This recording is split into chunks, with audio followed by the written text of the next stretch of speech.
Good morning, Boker Tov, buenos dias, sabah al khair. This is Shanna Fold here with the Israel Daily News Podcast.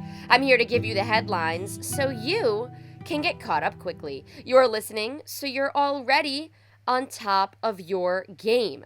Survive and thrive, people. Knowledge is the best weapon. Today is Thursday, November 26th, 2020, which means that it's Thanksgiving. It is my favorite American holiday. Happy Thanksgiving to all the Americans and Israeli Americans and American Israelis listening to this show.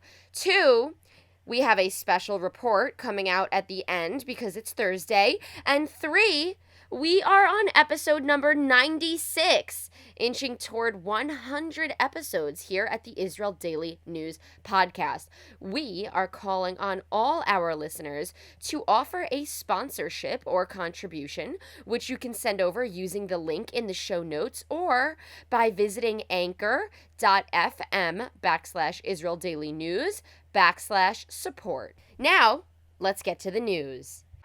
The IDF dropped leaflets in the Syrian Golan Heights yesterday, warning the Syrian military to stop its cooperation with the Hezbollah terror group. This happened hours after Israel allegedly sent airstrikes to areas in southern Syria that host Iranian fighters. Now, we say allegedly because Israel almost never takes responsibility for issues, scuffles, airstrikes that happen in Syria in an effort to keep things very secretive and under wraps. The official Sana news agency, or Syria's state news, reported that the Israeli strikes caused only material damage, while a British pro-Syrian human rights organization said 8 pro-Iranian fighters were killed in those overnight attacks. This information could not be verified, however, as the group has regularly been accused by Syrian war analysts of inflating casualty numbers, sometimes even inventing statistics altogether. The flyers the IDF dropped were printed with the words, "We will not allow anyone to upset the stability here," and they were stamped with an eagle, the symbol of the division of the IDF that guards the Golan border. The leaflets also made reference to a recent attempt by Iran to set off explosives meant to hurt IDF soldiers near the Syrian border. Now, I've covered all of this in the last weeks.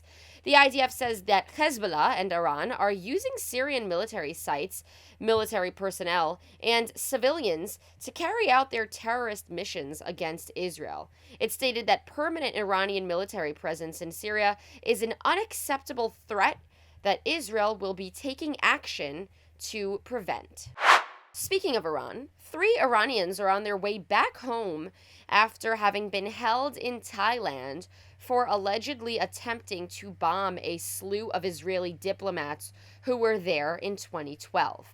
In the meantime, Iran is going to be releasing a 33-year-old Australian academic who has been held there for a couple of years for spying. It's unclear what the relationship is here between the Australians and the Iranians and the Israelis, but it is something of a prisoner swap, though Thai officials will not use that phrasing. I know what you're thinking. What was this bomb plot? What happened here?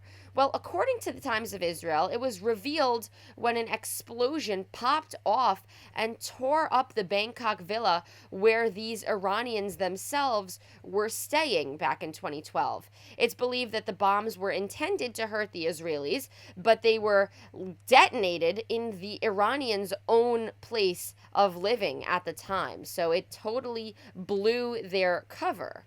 2 out of 3 were charged in Bangkok, one of them charged with attempting to murder a Thai police officer. They've been in jail there ever since. Do you remember a story I covered days ago about a famous Egyptian actor? Well, Mohammed Ramadan is under fire for posting a photo of himself with Israeli musician Omer Adam. Despite the fact that Egypt and Israel have an official peace deal that was actually signed years ago in 1979, the country blew up in anger at Ramadan, saying his photo with the Israeli pop star was a display of anti-Palestinian sentiment. He has even been hit with charges from the Egyptian court. Now, the two of them met at a party in Dubai and posted that photo. Lior Ben-Dor, an Israeli diplomat working with North African countries, including Egypt, released a video of himself speaking in pure Arabic with an Egyptian dialect, defending the actor. He said, and this is an English translation, "Do you seriously believe that the criticism against him serves the Palestinians? Are you aware that you're ignoring the changes that are important? What are you afraid of? Wake up. We're in 2020. Israel lives in peace with 4 Arab countries and has contact with most Arab states. We are not in 1956 anymore." Well, that video has over 326,000 views on Twitter and was posted by the Israeli ministry's Arab Twitter account. Israelis are mourning the death of Diego Maradona, an Argentine soccer or football player who made history for his huge talent. Prime Minister Netanyahu, as well as President Reuven Rivlin, called him a true friend of Israel in their eulogies. Maradona died on Wednesday, 2 weeks after a brain surgery operation. He visited and played in Israel 2 times at least, winning for Argentina and defeating Israel in 1986 and 1994. He was also a strong supporter of the Palestinian people, criticizing Israel during Operation Edge, which took place in 2014 between Israel and Gaza. And now for our special report. I am so excited about this one. On your regular grocery run in the Carmel Market, look out for Tamati, a unique coffee shop that has been a favorite of Tel Aviv locals for years. The tiny, tiny stall could easily be missed if it wasn't for the line of shoppers waiting to see the owner, Mickey, who already knows the orders of his regulars by heart. The stall is a tight squeeze, giving the shop a cozy atmosphere, along with the warm lights and authentic coffee sacks that decorate the ceiling. Mickey has just opened a new shop a few minutes walk away. While this one is more spacious, it still gives off a comfortable, homey feel to anyone who enters. Taking inspiration from authentic Italian espresso bars, Tamati doesn't offer seating, and that's intentional. Mickey seeks to focus on the most important part of the experience that he offers, the coffee, and his special relationship with his customers. He believes that this more simplistic business plan is better, allowing coffee lovers more direct access to what he has to offer. We visited the new place to speak to Mickey about the concept behind his business and what he hopes to bring people through his coffee. When I talk about coffee, I talk about love. Love to people, love to the tree. When someone is offering coffee, he's offering you a conversation. If he tells you to stay for another coffee. It doesn't matter if it's in a coffee shop or in his house. He wants you to stay for conversation. It's not about the coffee. Okay? The coffee is an instrument for something else. And the more people are revealing coffee, they're basically revealing relationships. And from my point of view is to make people safe in this zone, in this relationship zone, in this and to bring my coffee, my love to coffee to your house, you know.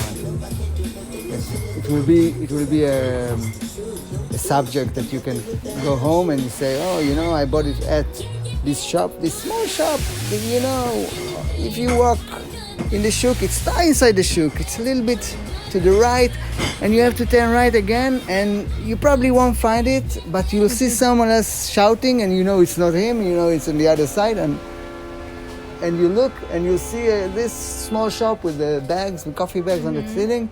That's the shop, and you're like, okay. Mm-hmm. And people talk about it at home. And I'm really feeling like Mickey was the best part in 2020 for me. So it's a big love story, and it's a big, I don't know, I feel good. And I think all the customers feel it here in this store, feel what everyone looking for in this time. So, What is tamati? Mati, it's like it's a nickname of someone that you really love, that you really appreciate. Famous celebrities love Mickey and his shop, including American celebrity chef Adina Sussman, who is a regular. Mickey keeps her cookbook, Sababa, on hand at all times. If you come by Tamati while you're on your way through the market, all you have to do is give Mickey an eye or raise a finger, and he'll have your coffee ready for you by the time you're done shopping.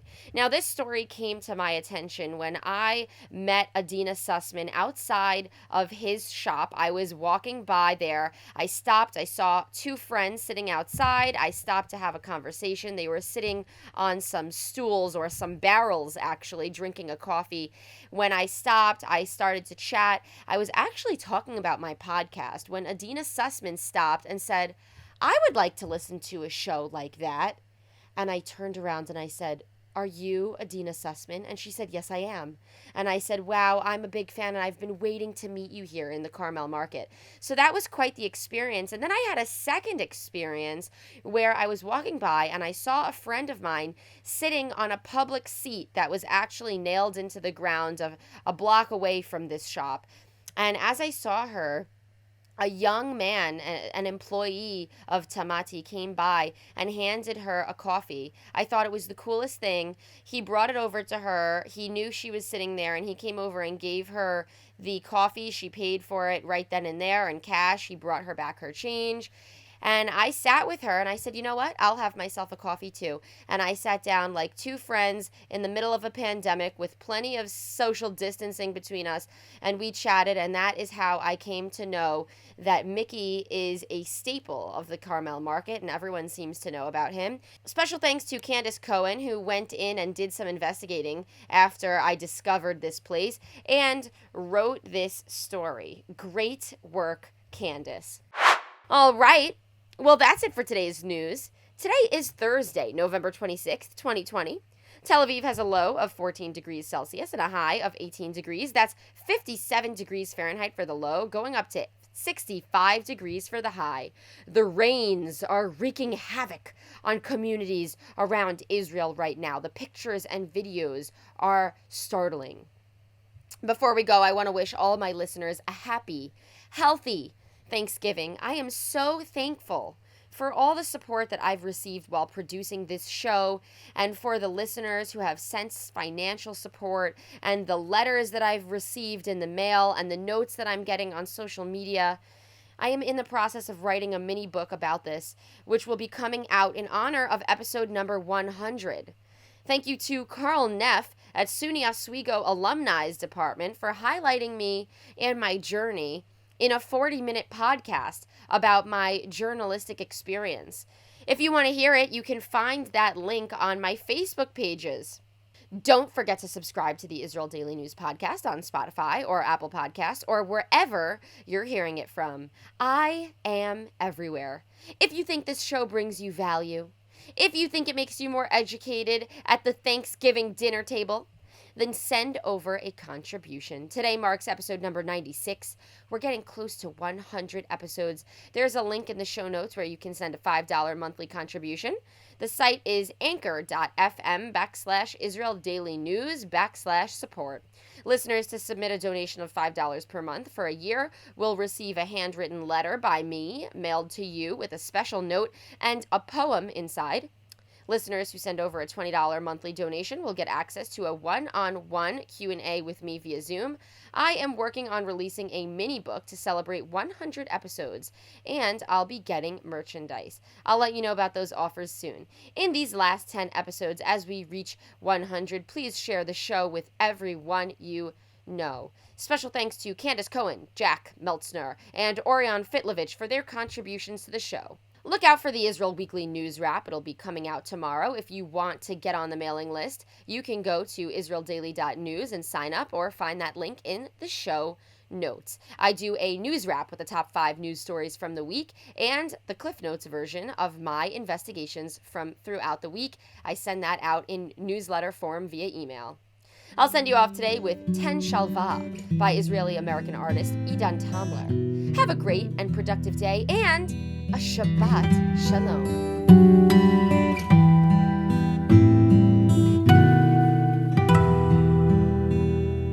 תן שלווה בליבי, הסר ספק מתוכי, וישאר לצידי.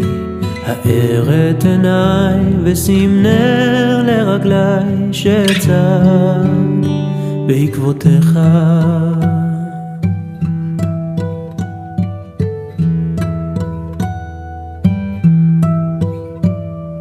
תן שלווה בליבי, הסר ספק מתוכי, וישאר לצידי. האר את עיניי ושים נר לרגליי, שצעד בעקבותיך. ואם אני ממך מסתתר, או חושב לרגע שאיני מתגלה, הרי כל תא בליבי יודע, ממך באתי ואליך אשוב. ואם אני ממך מסתתר, או חושב לרגע שאיני מתגלה, הרי כל תא בליבי יודע, ממך באתי ואליך אשוב. ממך באתי ואליך אשוב. תן שלווה בליבי, כי אין מנוחתי שלמה. בראת בי מן ים הסוער בגליו, המאיים בנחשוליו, איך אוכל בו למצוא את הזמן. בראת בי מן ים הסוער בגליו, המאיים בנחשוליו, איך אוכל בו למצוא את הזמן של השעון שעבד לי ביום שנפרדתי ממך.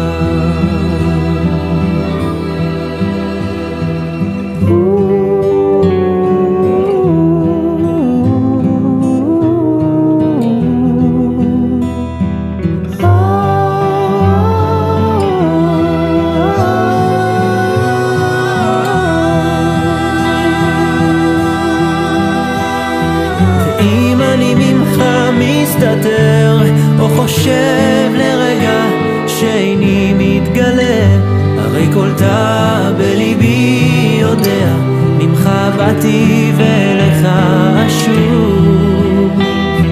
ואם אני ממך מסתתר, או חושב לרגע שאיני מתגלה, הרי כל תא בליבי יודע, ממך באתי ואליך אשוב.